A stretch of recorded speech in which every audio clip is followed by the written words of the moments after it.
Hello everybody, I am Rakesh Sharma and today we are going to discuss a very interesting topic that is Python programming. Dear students, आज हम Python programming के विषय में चर्चा करेंगे। Python programming क्या होती है और ये दूसरी लैंग्वेज से किस तरीके से डिफरेंट है और इसको किस तरीके से हम इंस्टॉल कर सकते हैं, ये सारे क्वेश्चंस के आंसर आपको यहाँ पर मिलेंगे। तो सबसे पहले हम देखते हैं कि Python programming होती क्या है। ठीक है, so my dear students, as you know Python is the number one language I mean to say, if you will compare this language with other languages, so you will get it is on the first position. So what are the reasons why Python is on the first position? So the main reasons are, first one is Python is completely object oriented programming. It means Python supports all the concepts of OOPS, means in this language we can implement data abstraction, data encapsulation, polymorphism, etc. Next point is it is interpreted language. Python is interpreted language. It is not compiler based. जैसे ही हम इसमें अपने code को लिखते हैं, as soon as possible, जितनी जल्दी हो सकता है ये उस कोड को एग्जीक्यूट करता है। You know about the interpreter is one of the language converter that reads your code line by line, एक एक लाइन करके कोड को रीड करता है और उसी समय उसको कन्वर्ट करता चला जाता है। ठीक है, अगला पॉइंट होता है Python is high level language और it is use to develop different types of application. Python एक हाई लेवल लैंग्वेज है और इसमें हम अलग अलग तरह की एप्लीकेशन डेवलप कर सकते हैं, चाहे वो विंडो एप्लीकेशन हो, वेब एप्लीकेशन हो, मोबाइल एप्लीकेशन हो या डेटाबेस कनेक्टिविटी हो। Python is created by Guido van Rossum ने 1991 में पाइथन को बनाया था और 1991 में ही इसको रिलीज़ किया गया था। Dear students, one more important point I would like to share with you, Python is based on 2 languages, that is ABC and modular 3 language. ये दोनों ही पुरानी लैंग्वेज हैं, बहुत ही ईजी लैंग्वेज थी, इनमें लाइन बाई लाइन कोड को लिखा जाता था और उसी कॉन्सेप्ट को इम्प्लीमेंट किया गया है पाइथन लैंग्वेज के अंदर। Next point is Python is platform independent and editor free language. What is the meaning of platform independent? Platform independent means यदि हम किसी प्रोग्रामिंग लैंग्वेज के कोड को अलग अलग ऑपरेटिंग सिस्टम पर सक्सेसफुली एग्जीक्यूट कर सकते हैं तो उस प्रोग्रामिंग लैंग्वेज को प्लेटफॉर्म इंडिपेंडेंट कहा जाता है। पाइथन एक ऐसी लैंग्वेज है जिसको हम डिफरेंट ऑपरेटिंग सिस्टम पर इजीली एग्जीक्यूट कर सकते हैं, पाइथन की बनी हुई एप्लीकेशन को इजीली वहाँ पर इंस्टॉल करके रन कर सकते हैं, इसलिए इसको प्लेटफॉर्म इंडिपेंडेंट कहा जाता है। नेक्स्ट होता है एडिटर फ्री लैंग्वेज। पाइथन की एडिटर पर कोई डिपेंडेंसी नहीं होती है, अलग अलग तरह के एडिटर्स होते हैं, उनमें हम पाइथन के कोड को लिख सकते हैं और रन कर सकते हैं। Next, Python is case sensitive language. Python में स्मॉल लेटर्स और कैपिटल लेटर्स अलग अलग होते हैं, जैसे फॉर एग्जांपल आपने स्मॉल लेटर्स में ए लिखा और कैपिटल में ए लिखा तो दोनों डिफरेंट माने जाएंगे। एक केस सेंसिटिव लैंग्वेज होती है, ठीक है ना। ऐसा कहा जाता है केस सेंसिटिव लैंग्वेज ज़्यादा सिक्योर होती है as compare to normal languages. Case sensitive languages are highly secure. Okay, Python is open source, it means it is free. Python एक ओपन सोर्स लैंग्वेज है, फ्री है, हम इसको आसानी से डाउनलोड कर सकते हैं, इसके लिए हमें कोई पेमेंट नहीं करना पड़ता। Python is easy to learn, easy to write, easy to convert. यदि हम अदर लैंग्वेज से इसको कंपेयर करते हैं तो C++, जावा या C# की अपेक्षा पाइथन को सीखना बहुत आसान है। पाइथन में मिनिमम स्टेटमेंट्स में अपने लॉजिक को इम्प्लीमेंट कर सकते हैं और ईजिली हम इस कोड को अदर प्रोग्रामिंग लैंग्वेज के कोड में कन्वर्ट कर सकते हैं। तो I hope dear students you got these all points, just because of these points Python is on the number 1 position. अगर आप पाइथन सीखते हैं, पाइथन पर ध्यान देते हैं, पाइथन आपको आती है, तो मैं बोलता हूँ कि आप अदर लैंग्वेजेस पर भी आसानी से काम कर सकते हैं और अलग अलग तरह की एप्लीकेशन को ईजिली डेवलप कर सकते हैं। नेक्स्ट हमारा पॉइंट है पाइथन पर काम करना। How can be download the Python and how can we install the Python in our system? तो इसको डाउनलोड करना बहुत आसान है, इसको इंस्टॉलेशन भी बहुत आसान है। पाइथन को डाउनलोड करने के लिए इसकी ऑफिशियल साइट होती है python.org, यहाँ से हम इसको इजीली डाउनलोड कर सकते हैं और इसको इंस्टॉल कर सकते हैं। I will show you practically this point. मैं ब्राउज़र ओपन करता हूँ। पाइथन को डाउनलोड करने के लिए आप गूगल पे डाउनलोड पाइथन डायरेक्ट लिख सकते हैं या फिर आप यहाँ पर डायरेक्टली python.org को ओपन कर सकते हैं। python.org आप यहाँ पर ओपन कीजिए और ओपन करने पर आपको वहाँ पर डाउनलोड का लिंक मिलेगा।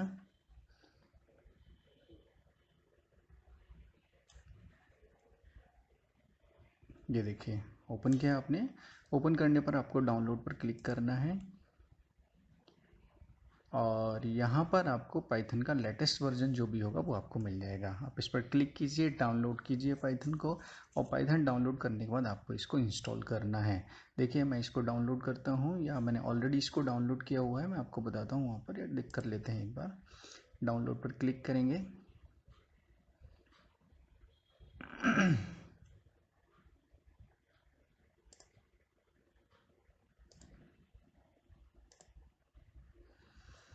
ये आपका पाइथन का सेटअप है, इसको आपको रन करना है। डाउनलोड करने के बाद में आपको इस तरह का सेटअप मिलेगा, इसको रन करेंगे। अब यहाँ पे अपग्रेड नाउ का ऑप्शन इसलिए आ रहा है कि मैंने इसको ऑलरेडी इंस्टॉल कर रखा है। इसका जो भी वर्जन है मैंने यहाँ पे इंस्टॉल कर रखा है, तो या तो मैं उसको अपग्रेड कर सकता हूँ। अपग्रेड करना मतलब लेटेस्ट में चेंज हो जाएगा, या फिर हम कस्टमाइज इंस्टॉलेशन कर सकते हैं। ठीक है, सो चलिए अपग्रेड कर लेते हैं इसको। ओके,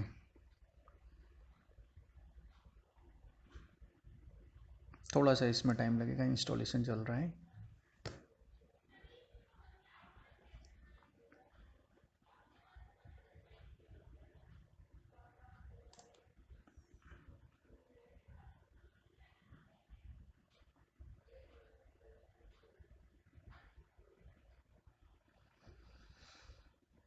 पाइथन का सेटअप अलग अलग आता है। 64 बिट के लिए आपको डिफरेंट सेटअप मिलेगा, एंड 32 बिट्स के लिए अलग अलग मिलेगा। जब आप इसको डाउनलोड करेंगे that time you can search according to your operating system. Okay, चलिए, तो it is taking some time. How you understood this one, how can be download and how can be install the Python. Installation करने के बाद में Python को आसानी से हम ओपन कर सकते हैं, ईजिली ओपन कर सकते हैं, ईजिली इसमें हम अपने प्रोग्राम को राइट कर सकते हैं। तो देखिए मैं इसको पाइथन ओपन करता हूँ। अब डायरेक्टली यहाँ पर लिखिए पाइथन, और यहाँ पर आपको इंस्टॉलेशन का पाइथन मिल जाएगा। ये जो इंस्टॉलेशन है, देखिए एक चीज़ और मैं आपको बताना चाहता हूँ, ये जो इंस्टॉलेशन आप कर रहे हैं ये इंस्टॉलेशन सी पाइथन इंस्टॉलेशन कहलाता है। आपने पाइथन को डायरेक्टली सेटअप डाउनलोड किया, कोई एडिटर हमने नहीं लिया है, पाइथन का डिफ़ॉल्ट सेटअप है, डिफ़ॉल्ट एडिटर आपको मिलेगा नोटपैड की तरह। इसको सी पाइथन इंस्टॉलेशन कहा जाता है। It is called C Python installation. Okay, so let's open the Python. आप यहाँ पर ओपन करते हैं इसके लिए। देखिए आपने इसको ओपन किया, पाइथन को, पाइथन ओपन करेंगे। इसको मैं यहाँ पर कैंसिल कर देता हूँ क्योंकि मैंने ऑलरेडी इंस्टॉल किया हुआ है इसके लिए। चलिए ओपन करते हैं पाइथन। ये पाइथन का एडिटर ओपन हो गया। ये जो मोड है पाइथन का, ये एक्चुअली पाइथन सेल कहलाता है। यहाँ पर आपका जो भी प्रोग्राम होगा, जो भी प्रोग्राम पाइथन स्टेटमेंट्स होगा, वो यहाँ पर एग्जीक्यूट होता है। ठीक है, इसको पाइथन सेल बोला जाता है। और ये जो मोड होता है इसको इंटरेक्टिव मोड होता है। डियर स्टूडेंट्स, एक चीज़ आपको यहाँ पर ध्यान रखना है कि पाइथन सेल में हम पाइथन प्रोग्राम को दो मोड में लिख सकते हैं। पहला हो, first one is the interactive mode and second one is the script mode. What is the difference between interactive mode and script mode? This mode here, it is your cell. If you will write here your statement, after writing the statement, when you will press the enter key, at the same time you will get the output. For example, if I will write here print, and here you can write any statement, welcome. Okay, so welcome. After writing your statement, when you will press your enter key, you will get your output in the next line. It is called interactive mode. इसको क्या बोला जाता है? Interactive mode बोला जाता है। Interactive mode में ये आपके आइकन्स होते हैं, ये सिंबल होता है, इसके सामने आपको अपना स्टेटमेंट लिखना है और एंटर करते ही आपको यहाँ पर आउटपुट मिल जाएगा। ठीक है, अब स्क्रिप्ट मोड का मतलब क्या होता है? स्क्रिप्ट मोड में जाने के लिए आप फाइल मेनू पर क्लिक करेंगे, न्यू फाइल पर आपको क्लिक करना है, और न्यू फाइल पर क्लिक करते ही आपके सामने इस तरह की एक नोटपैड टाइप की विंडो खुल जाएगी। ठीक है ना, इस विंडो में आपको वो सिंबल दिखाई नहीं दे रहा है। यहाँ पर आप अपने कंप्लीट प्रोग्राम को एक साथ लिखेंगे, एक साथ लिखने पर उसको सेव करेंगे और उसके बाद उसको डायरेक्टली रन करेंगे। मतलब एक स्टेटमेंट हम देखते हैं। फॉर एग्जांपल आपने यहाँ पर लिखा a equal to 10, b is equal to 20, c is equal to a plus b, and simply हम यहाँ पर लिखते हैं प्रिंट सी, ठीक। सो अब यहाँ पर आप दोनों को कंपेयर करेंगे तो आपको समझ में आएगा कि इस मोड में और इस मोड में, ठीक है ना। यहाँ पर हमने देखा स्टेटमेंट लिखते ही आपको आउटपुट मिल गया, ठीक है। स्टेटमेंट लिखने के बाद एंटर किया, आपको आउटपुट मिला। स्क्रिप्ट मोड में क्या होता है कि हम अपने सारे स्टेटमेंट को एक साथ लिखते हैं। Complete program you have to write and after that save the program. आप इसको सेव करेंगे। सेव करते समय आपको इसको नेम देना है, जिस नाम से भी आपको इसको सेव करना चाहते हैं। And the extension of Python file is .py, ठीक है। आप ध्यान रखेंगे यहाँ पर पाइथन की फाइल का एक्सटेंशन py होता है। आप इसको किसी भी नाम से सेव कर सकते हैं, माई प्रोग्राम, ओके। 1 कर देते हैं, माई प्रोग्राम 1, ओके। सेव किया। इसके बाद आपको रन पे जाना है और रन के बाद में आपको रन मॉड्यूल पर क्लिक करना है, ठीक है। रन मॉड्यूल पर क्लिक करने शॉर्टकट होता है आपका F5, ठीक है। रन मॉड्यूल पर क्लिक करेंगे, पाइथन सेल पर आएंगे, पाइथन सेल पर आपको आउटपुट मिल जाएगा। Hope you understood this one. So this one is your interactive mode, this one is your script mode. इस इंटरेक्टिव मोड में लाइन बाय लाइन आपको स्टेटमेंट का आउटपुट मिलेगा। स्क्रिप्ट मोड में कंप्लीट प्रोग्राम को सेव करेंगे और उसके बाद में आपको पाइथन सेल पर उसका आउटपुट दिखाई देगा। सो डियर स्टूडेंट्स, मैं समझता हूँ आपको ये सारी चीज़ें समझ में आई होगी। पाइथन कैसे इंस्टॉल करते हैं, पाइथन में प्रोग्राम कैसे लिखा जाता है, पाइथन में स्क्रिप्ट मोड और इंटरेक्टिव मोड क्या होते हैं। तो अगले वीडियो में हम डिस्कस करने वाले हैं पाइथन का नेक्स्ट टॉपिक, जिसमें हम डिस्कस करेंगे ऑपरेटर्स, वेरिएबल्स, लोकल वेरिएबल्स क्या होते हैं, प्राइवेट वेरिएबल्स क्या होते हैं, और डेटा टाइप कन्वर्जन क्या होता है। एक डेटा टाइप के वैल्यू को दूसरे डेटा टाइप में हम कैसे कन्वर्ट कर सकते हैं, कंडीशनल स्टेटमेंट्स, इटरेटिव स्टेटमेंट्स, ये सारी चीज़ें हम अगले वीडियो में डिस्कस करने वाले हैं। तो don't miss my lectures and feel free to ask your doubts. Take care, bye bye.